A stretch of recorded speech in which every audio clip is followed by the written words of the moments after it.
All right. So, my guy, welcome. Hey. Welcome. What's happening? Thanks for having me.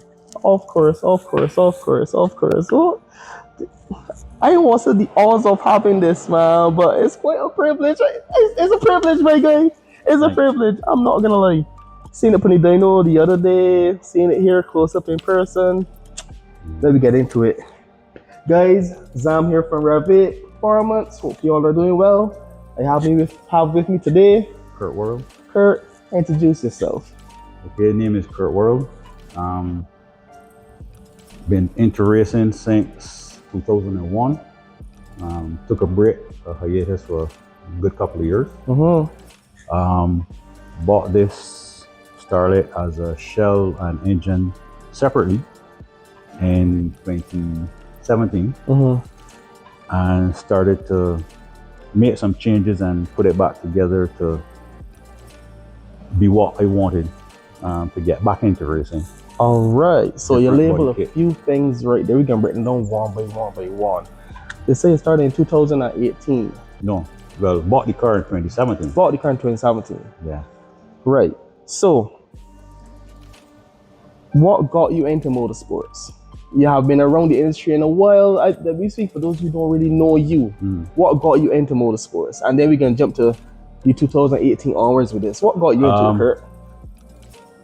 Liking motorsport from young. Then you got to the age where you start to work and start to do your own things. My main job is auto body repairs and painting. So I was always into cars.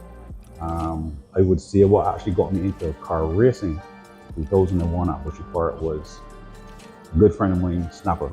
Everybody knows Kenrick Snapper, husband. For sure. He encouraged me to start. Bought a car then, which was a Starlet again. So you just got love for these? Yeah, Just got love for these. All right. And did some development on the car. Back then it was with the 4A GE. And had some success, a lot of success with it. Then I stopped, concentrated more on work and stuff. But I've always been in the car racing arena because used to do at that time a lot of road cages. A lot of road cars cages. as well. I got you. All right, so quick question. You say you went on a hiatus and then you said you started way back then. Was that the period of hiatus you're speaking about, or is it when you had your first Starlet before GE, you went on hiatus, deal with business, then you got this, and then you went on hiatus again? Remember you that's that? The hiatus was around 2006.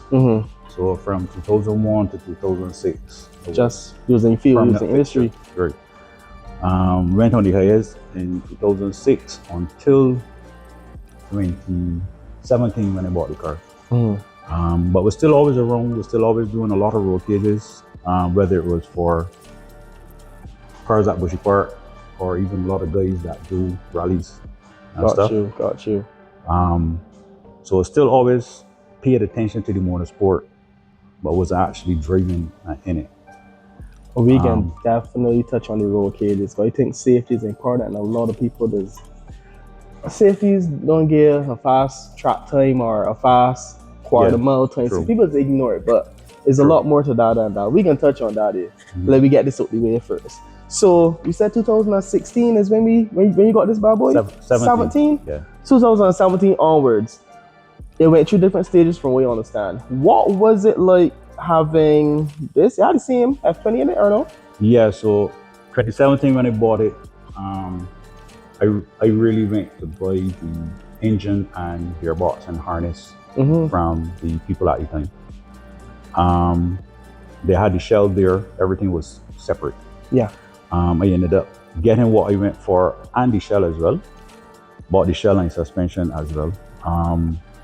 So then again, bring it home to the shop. Again, Snapper is who tell me, well, man, you could bring this back, And at that time, the reason for me going to buy the engine was because I had bought an S2000 shell. So the idea or the aim was to have the engine and put it into the S2000 shell and set that up for racing. Wanted to be the first body at that time to do it and use the S2000 shell here. But then we decided, man, we could make our changes to the shell, put the engine back in, so we could test the engine in the shell. That way we would just transfer it over to the S2000 body when we were finished. Ain't get there though. It didn't get there. Ain't get there though. Ain't get there at all. No, it didn't get there. So, you still got the S shell? No. No. Somebody else enjoying it? That was sold when they started to put this back together, and we started seeing what the finished product could look like. We said, sell it. I like this. I like this. It's carrying a lot of heritage. S shell would be like modern setup, you know. Yeah. But there's a lot of heritage in it. So, talk to me about the engine platform. You say you bought it as it is, and then obviously you made some modifications along the way to make it to suit you. What's some of the process you went through, if you don't mind me discussing? Yeah, well, we had done the engine in the exact form we bought it. We put it into the car. We wired the car, set everything back up. And we had the first event I did with the car was when they had the regathering quarter mile in St. Lucie, January of 2020. I remember that. I remember that. And we did it as a test. Yeah. Because we didn't know what to expect. We just took the car, just old tires. We just wanted to do it, especially because it was, St. Lucie is kind of like my backyard. I live in St. Peter, workshop is in St. Peter. So we said we would give it a shakedown at the quarter mile. After we did that, we took the engine out, stripped the engine down to see what the internals were, what it was, because we didn't know what was going on in the engine. It was working fine, no issues, but we still wanted to know what we bought. So you was happy with the shakedown? Yeah. So we stripped it down, found some little issues. So I said about doing a rebuild.